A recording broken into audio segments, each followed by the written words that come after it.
അസ്സലാമു അലൈക്കും വറഹ്മത്തുള്ളാഹി വബറകാതുഹു.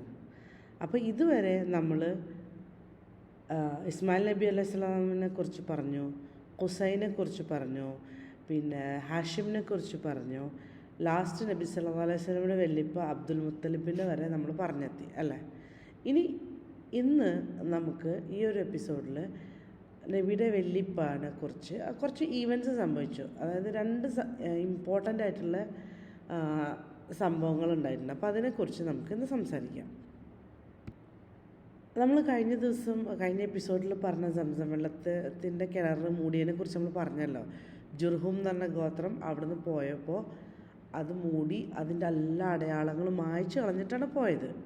അപ്പോൾ ഒരു 300 വർഷത്തിന് മേലെ ആയിട്ട് സംസം കിണർ എവിടെയെന്ന് ആർക്കും അറിയില്ല. ഖുസായി അവർ 300 വർഷത്തോളം മക്ക ഭരിച്ചു. അത് കഴിഞ്ഞിട്ട് പിന്നെ ഖുസൈ ബിൻ ഖുലാബ് വന്നു അൻടിൽ അബ്ദുൽ മുത്തലിബിൻ്റെ കാലം വരെ. അപ്പോൾ 300-നേക്കാളും കൂടുതലല്ല, പക്ഷെ കറക്റ്റ് നമുക്കറിയില്ല. അത്രയും കാലമായിട്ട് ഈ സംസം വെള്ളത്തിൻ്റെ ആ കിണർ കാണാതായിരിക്കണം, അല്ലെങ്കിൽ നഷ്ടപ്പെട്ടിരിക്കണം അവർക്ക്. അങ്ങനെ ഇരിക്കുമ്പോഴാണ് അബ്ദുൽ മുത്തലിബ് ഒരു സ്വപ്നം കാണുന്നത്. ആരോ വന്നിട്ട് അദ്ദേഹത്തിനോട് പറയുകയാണ്, തൈബ കുഴിക്കാൻ. തൈബ എന്ന് പറഞ്ഞാൽ ശുദ്ധമായ എന്നർത്ഥം. അപ്പോൾ സ്വപ്നത്തിൽ അബ്ദുൽ മുത്തലിബ് തിരിച്ച് ചോദിക്കുകയാണ്, എന്താണ് ഈ തൈബ നിങ്ങൾ ഉദ്ദേശിക്കുന്നത്? അപ്പോൾ ഒന്നും തിരിച്ച് കേൾക്കുന്നില്ല. അതോടെ സ്വപ്നം അവസാനിച്ചു. അടുത്ത ദിവസം വീണ്ടും അതേ ശബ്ദം വന്നിട്ട് പറയാണ്, നിങ്ങൾ അവിടെ എന്താ പറയുക, പ്രഷ്യസ് ആയിട്ടുള്ളത് കുഴിക്കുന്നതാണ് പറയുന്നത്. അപ്പോൾ വീണ്ടും അബ്ദുൽ മുത്തലിബ് സ്വപ്നത്തിൽ ചോദിക്കുന്നുണ്ട്, എന്താണ് ഈ പ്രഷ്യസ്? അപ്പോൾ മറുപടി കേൾക്കുന്നില്ല. അങ്ങനെ 3-ാമത്തെ രാത്രി വീണ്ടും ആ വോയിസ് വന്നിട്ട് പറയണം, നിങ്ങൾ സംസം കുഴിക്കുന്നു. അപ്പോൾ അബ്ദുൽ മുത്തലിബ് ചോദിക്കുന്നത്, എന്താണ് സംസം? അപ്പോഴാ വോയിസ് പറയുന്ന മറുപടി എന്താണെന്ന് വെച്ചാൽ, അതൊരിക്കലും വറ്റില്ല, അത് ഇവിടെ ഹജ്ജിന് വരുന്ന എല്ലാവർക്കും വെള്ളം നൽകും എന്ന് പറയാണ്. പിന്നെ അതിനോടൊപ്പം പറയണത് എന്താണെന്ന് വെച്ചാൽ, അത് കാഷ്ടത്തിനും രക്തത്തിനും ഇടയിലാണ്. അതിൻ്റെ തൊട്ടടുത്ത് ഒരു കാക്കയുടെ കൂടുണ്ട്, വെള്ളക്കാലുള്ള കാക്കയുടെ ഒരു ഉറുമ്പിൻ്റെ നെസ്റ്റും ഉണ്ട്, ഉറുമ്പിൻ്റെ കൂടും ഉണ്ടെന്ന് പറയുന്നുണ്ട്. അപ്പോൾ ഇതൊക്കെ അടയാളങ്ങളായിട്ടാണ് പറയണത്. പക്ഷേ അബ്ദുൽ മുത്തലിബിന് എണീക്കുമ്പോൾ ഇതൊന്നും മനസ്സിലാവില്ല. കാഷ്ടത്തിൻ്റെയും രക്തത്തിൻ്റെ ഇടയിൽ വെള്ള നിറമുള്ള കാലുള്ള കാക്കയുടെയും പിന്നെ ഉറുമ്പിൻ്റെ കൂടിൻ്റെ അടുത്തൊന്നും പറയണ ഒന്നും മനസ്സിലാവില്ല. പിന്നെ പറഞ്ഞത് ഒരിക്കലും വറ്റാത്തൊരിതാന്നല്ല പറയണത്. അങ്ങനെ ഇതൊന്നും മനസ്സിലാതെ നിൽക്കുമ്പോൾ അടുത്ത ദിവസം അബ്ദുൽ മുത്തലിബ് കാബയുടെ അടുത്ത് കൂടെ ഇങ്ങനെ പോകുമ്പോൾ അവിടെ ഈ കാഷ്ടം കാണുകയാണ്. എന്ന് വെച്ചാൽ രക്തം കാണുകയാണ്. അതായത് അവിടെ ഒരു ഒട്ടകത്തിന് അറുത്തിട്ടുണ്ടായിരുന്നു. അപ്പോൾ അതിൻ്റെ ഉള്ളിലത്തെ ഇതുകളും ഇതൊക്കെ അവിടെ ഇട്ടിട്ട് അതിൻ്റെ ബ്ലഡൊക്കെ അവിടെ തന്നെ കിടക്കുന്നുണ്ടായിരുന്നു. അവിടെ തന്നെ ഒരു കാക്ക, വെള്ളക്കാലുള്ള ഒരു കാക്ക അവിടെ വന്നിരിക്കുന്നതും ഒരു കൂട്ടം ഉറുമ്പുകളെയും കണ്ടു. അപ്പോൾ അബ്ദുൽ മുത്തലിബിന് മനസ്സിലായി, ഇതാണ് ഞാൻ സ്വപ്നത്തിൽ കണ്ടത്, ഇവിടെയാണ് ഞാൻ കുഴിക്കേണ്ടത് എന്ന് മനസ്സിലായി. അപ്പോൾ അദ്ദേഹത്തിൻ്റെ മകനെയും കൂട്ടിയിട്ട് അദ്ദേഹം അവിടെ കുഴിക്കാൻ തുടങ്ങണം. ഈ സംസത്തിൻ്റെ കിണറെന്ന് പറഞ്ഞാൽ അധികം ദൂരമൊന്നുമില്ല, ഒരു 20 മീറ്റർ ദൂരമുള്ളൂ. അപ്പോൾ ആ കിണർ 1964 വരെ ഒരു ബിൽഡിങ് പോലെ ഉണ്ടാക്കിയിട്ട് അതിൻ്റെ ഉള്ളിലായിരുന്നു ആ കിണറുണ്ടായിരുന്നത്. 1964 ശേഷം ഈ ചിത്രത്തിൽ കാണുന്ന പോലെ അണ്ടർഗ്രൗണ്ടിലേക്ക് നമുക്ക് സ്റ്റെപ്പ് ഇറങ്ങിപ്പോയി കിണറിൻ്റെ ഭാഗങ്ങൾ കാണാവുന്ന ഒരു രീതി ഉണ്ടായിരുന്നു. 2003 അത് വീണ്ടും ആ മത്താഫിൻ്റെ കംപ്ലീറ്റ് യൂട്ടിലൈസേഷന് വേണ്ടിയിട്ട് അവർ അത് കംപ്ലീറ്റ് എടുത്ത് കളഞ്ഞു. കാരണം ആളുകളുടെ എണ്ണം കൂടിയപ്പോൾ ആ സ്ഥലം കൂടി ആളുകൾക്ക് തവാഫിന് ഉപയോഗിക്കാനും പിന്നെ അവിടുത്തെ തിക്കും തിരക്കുകളൊക്കെ ഒഴിവാക്കാൻ വേണ്ടിയിട്ട് അവരത് മാറ്റി. അപ്പോൾ നമ്മൾ പറഞ്ഞ പോലെ അബ്ദുൽ മുത്തലിബും അദ്ദേഹത്തിൻ്റെ മകനും കൂടി അവിടെ കുഴിക്കണം. അപ്പോൾ ഇത് കാണുന്ന ഖുറൈശികൾക്ക് ദേഷ്യം വരാണ്. എന്താണ് ഈ ചെയ്യണത്? കാബയുടെ തൊട്ടടുത്ത് കുഴിക്കേ? എന്നിട്ട് അവരുടെ അടുത്തും ചോദിക്കും, നിങ്ങൾ എന്താ ചെയ്യണത്? നിങ്ങൾക്ക് ഇവിടെ കുഴിക്കാൻ മീൻസ് ഭയങ്കര എന്താണ് സീക്രട്ട് ആയിട്ടുള്ളൊരു സ്ഥലമല്ല, അവിടെ കുഴിക്കാൻ പാടില്ല എന്നുള്ള രീതിയിൽ. പക്ഷെ അബ്ദുൽ മുത്തലിബ് ഇതൊന്നും കേൾക്കാതെ കണ്ടിന്യൂ ചെയ്യുകയാണ്. അവർ വീണ്ടും എതിർത്തുകൊണ്ടേ ഇരിക്കുകയാണ്. പക്ഷേ ഇവർ ഹാരിസും കൂടി അത് കുഴിച്ചുകൊണ്ടിരിക്കുകയാണ്. ആ സമയത്ത് അബ്ദുൽ മുത്തലിബിന് ഒരൊറ്റ മോനുണ്ടായിരുന്നല്ലോ. അങ്ങനെ ഇവർ കുഴിച്ചുകൊണ്ടിരിക്കുമ്പോൾ ആൾക്കാർ ചോദിക്കും, എന്താ ചെയ്യണേ? ഇവരെന്തേ തപ്പണത് ഇവിടെ.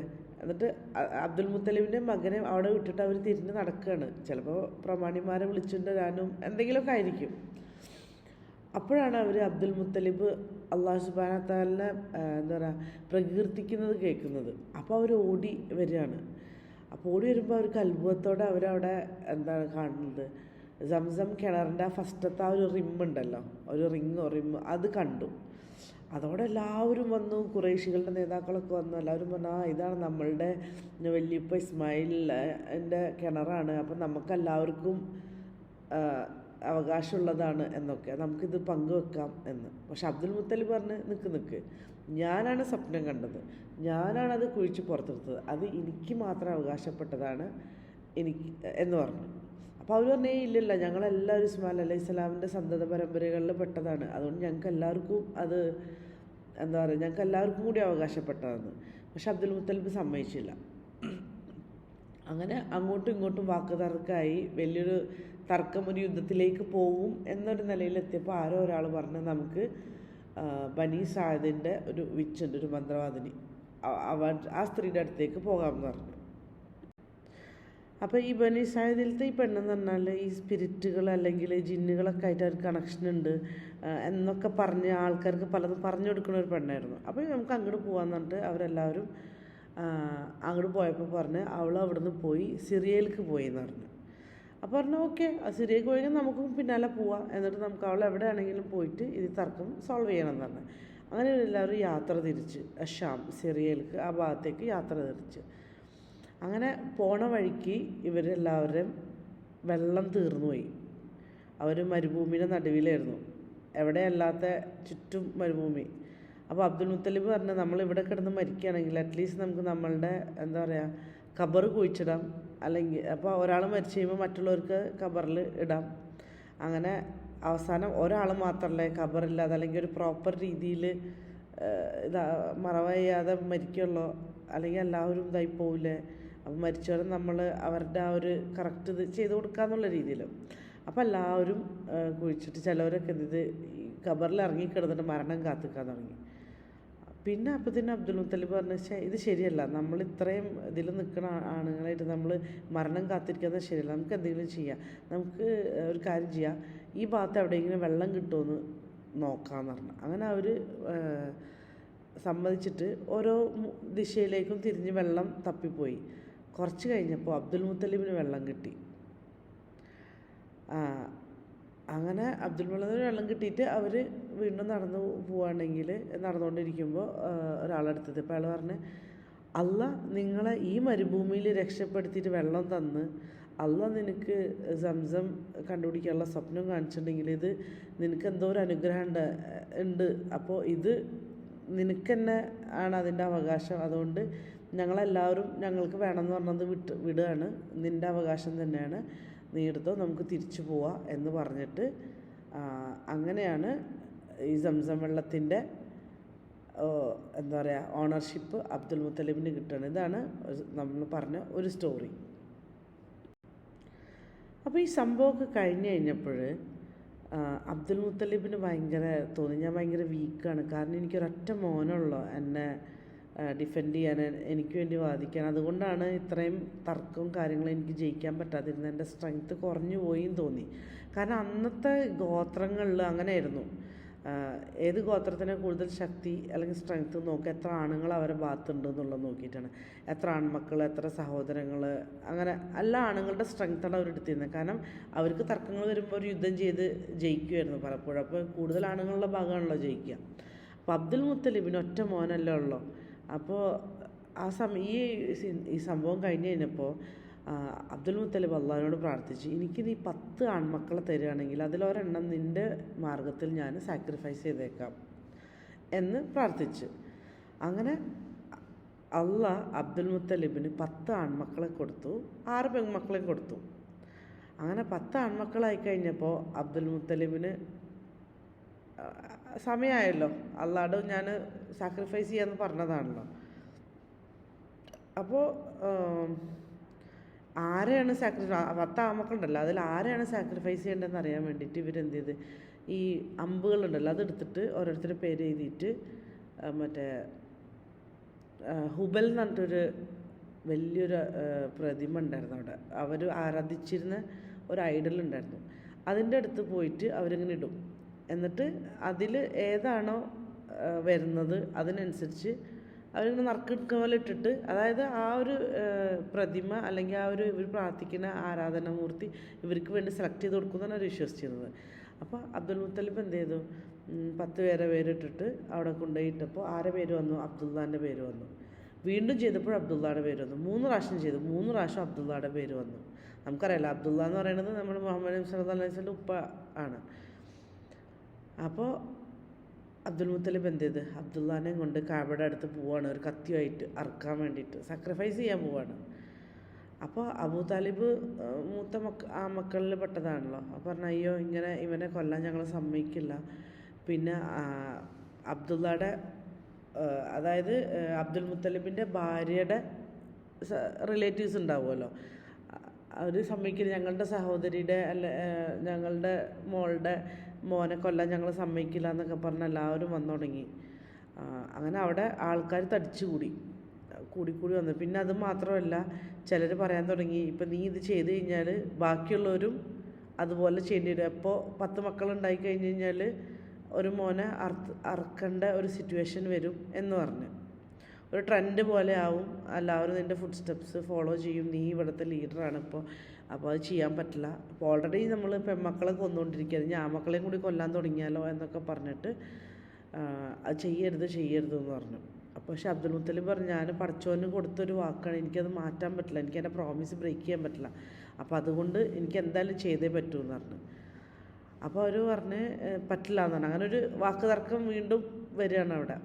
അപ്പോൾ സെയിം വാക്ക് തർക്കം വരുമ്പോൾ എന്താ, അവർ നമുക്ക് മന്ത്രവാദി അല്ലെങ്കിൽ വിച്ചിൻ്റെ അടുത്ത് പോകും. അപ്പോൾ അവിടെ വേറൊരു വിച്ച് ഉണ്ടായിരുന്നു ആ സമയത്ത്.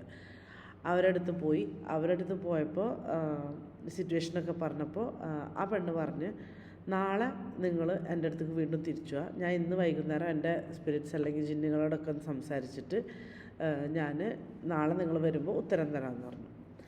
അങ്ങനെ അടുത്ത ദിവസം എല്ലാവരും കൂടി വന്നപ്പോൾ ഈ പെണ്ണിൻ്റെ അടുത്ത് ഉത്തരമുണ്ട്. അവൾ പറഞ്ഞത് എന്താണെന്ന് വെച്ചാൽ, ഒരാളെ ഇങ്ങനെ തെറ്റിപ്പോയിട്ട് കൊന്നു കഴിഞ്ഞാൽ നിങ്ങൾ പകരം എന്താ കൊടുക്കണത്, ഒരു ബ്ലഡ് മണി പോലെ എത്രയാണ് കൊടുക്കണതെന്ന് ചോദിച്ചു.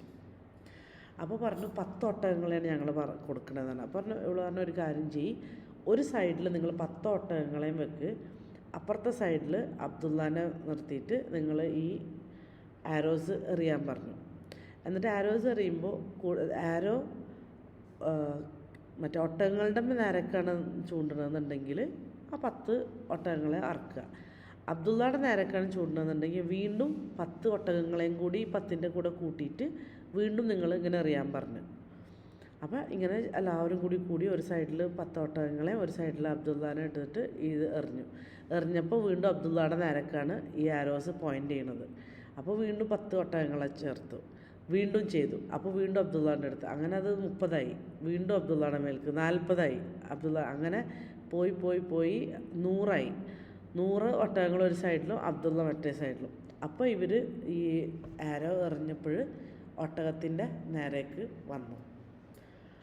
അപ്പോൾ ഖുറൈശിൽ അവിടുത്തെ എല്ലാവർക്കും ഹാപ്പിയായി, ഇനി അബ്ദുള്ളാനെ നമുക്ക് വിട്ട് അയക്കാമല്ലോ. അപ്പോൾ പറഞ്ഞു ഇല്ല. അപ്പോൾ അബ്ദുൽ മുത്തലിബ് പറഞ്ഞു, വരട്ടെ ഞാൻ ഒന്നുകൂടി ചെയ്ത് നോക്കട്ടെ എന്ന് പറഞ്ഞു. അപ്പോൾ 2ാമത്തെ പ്രാവശ്യവും 3ാമത്തെ പ്രാവശ്യവും ഒക്കെ ഒട്ടകത്തിൻ്റെ നേരെ അത് പോയിൻ്റ് ചെയ്തു. അങ്ങനെ അവർ 100 ഒട്ടകങ്ങളെയാണ് അതിന് സാക്രിഫൈസ് ചെയ്തത്, അറുത്ത് കൊടുത്തത്. അപ്പോൾ അബ്ദുൽ മുത്തലിബ് എന്ത് ചെയ്തു, ഒട്ടും അതിൽ നിന്ന് ഇറച്ചി എടുത്തില്ല, പകരം അത് അവിടെയുള്ള ആൾക്കാർക്കൊക്കെ വിതരണം ചെയ്യുക ചെയ്തത്. അപ്പോൾ 100 ഒട്ടകങ്ങൾ അറുത്താൽ അറിയാമല്ലോ എന്തോരം ഇറച്ചി ഉണ്ടാവുന്നു. അപ്പോൾ ആൾക്കാർ എന്തോരം എല്ലാവരും എടുത്തിട്ടും ബാക്കിയുള്ളത് മറ്റുള്ള മൃഗങ്ങൾക്കും കിളികൾക്കും ഒക്കെ തിന്നാനുണ്ടായിരുന്നു. അങ്ങനെ അബ്ദുൽ മുത്തലിബിനെ ഒരു പേര് വന്ന പോലെയായി, ഫേമസായി അറബികളുടെ ഇടയിൽ. എന്താണ്, മനുഷ്യരെയും മൃഗങ്ങളെയും എല്ലാം ഭക്ഷിപ്പിച്ചവൻ എന്നുള്ളൊരു രീതിയിൽ ഈ ഒരു ഇൻസിഡൻറ്റ് വന്നു. അപ്പോൾ പിന്നെ ഖുറൈശിൻ്റെ ആൾക്കാർ അന്ന് പറഞ്ഞത് ശരിയാണ്. അതായത് അബ്ദുള്ളാനെ നീ സാക്രിഫൈസ് ചെയ്ത് അറുത്ത് കഴിഞ്ഞാൽ അതൊരു ട്രഡീഷൻ ആവും എന്ന് പറഞ്ഞില്ലേ, അത് ശരിയാണ്. കാരണം അന്ന് മുതൽ പിന്നീട് ഒക്കെ എന്താണെന്ന് വെച്ചാൽ അബ്ദുൽ മുത്തലിബ് 100 ഒട്ടകങ്ങളെയാണ് മോനെ രക്ഷിക്കാനെങ്കിൽ ബ്ലഡ് മണി പോലെ ചെയ്തത്. അതുകൊണ്ട് അന്ന് മുതൽ ഈ 10 ഒട്ടകം എന്നുള്ളത് മാറി 100 ഒട്ടകമായി. എന്നിട്ട് അത് ഇസ്ലാമിലും റിസർവ് ചെയ്ത് വന്നുകൊണ്ടിരിക്കുന്നത്. ഇന്നും ആ 100 ഒട്ടകത്തിൻ്റെ വാല്യൂ എന്നത് അത് ഒട്ടകത്തിന് പകരം അതിൻ്റെ കറൻസി വാല്യൂ കാൽക്കുലേറ്റ് ചെയ്തിട്ടാണ് ബ്ലഡ് മണി കൊടുക്കുന്നതെന്നാണ് പറയുന്നത്. അപ്പോൾ ഇതാണ് നമ്മളുടെ അബ്ദുൽ മുത്തലിബിൻ്റെ നമ്മൾ പറഞ്ഞ ഈവൻറ്റും നമ്മൾ നബിയുടെ ഉപ്പ അബ്ദുള്ള വരെ എത്തി. അപ്പോൾ പിന്നീട് ആളുകൾ മുഹമ്മദ് നബി സല്ലല്ലാഹു അലൈഹി വസല്ലമയോട് പറയായിരുന്നു, നിങ്ങൾ 2 സാക്രിഫൈസ് ചെയ്ത ആളുകളുടെ മോനാണെന്ന്. അതായത് ഒന്ന് ഇസ്മായിൽ അലൈഹിസ്സലാമും ഒന്ന് അബ്ദുള്ളയും. 2 പേരെയും അവരുപ്പമാർ അറക്കാൻ കൊണ്ടുപോയതാണല്ലോ. പകരം വേറെ ഒരാൾ ആടിനെയും ഇവിടെ ഒട്ടകത്തിനെയും പകരം അറുത്തതാണല്ലോ. അപ്പോൾ 2 സാക്രിഫൈസ് ചെയ്ത മക്കളുടെ മോനാണെന്നുള്ള രീതിയിൽ പറയാറുണ്ടായിരുന്നു മുഹമ്മദ് നബി സല്ലല്ലാഹു അലൈഹി വസല്ലമയെ. അങ്ങനെ പിന്നെ നമുക്കറിയാം അബ്ദുള്ള ആമിന ബിൻത്ത് വഹാബ് എന്ന് പറഞ്ഞ കല്യാണം കഴിച്ചു. അപ്പോൾ ഇതാണ് നബി സല്ലല്ലാഹു അലൈഹി വസല്ലമിൻ്റെ പാരൻസ്, മാതാവും പിതാവും. അപ്പോൾ നമ്മൾ പറഞ്ഞു വന്നു എത്തി, നബി സല്ലല്ലാഹു അലൈഹി വസല്ലം പാരൻസ് വരെ എത്തി.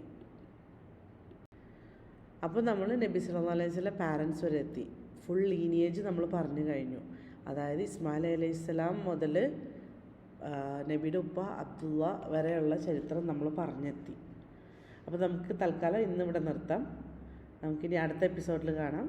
അസ്സലാമു അലൈക്കും വറഹ്മത്തുള്ളാഹി വബറകാതുഹു.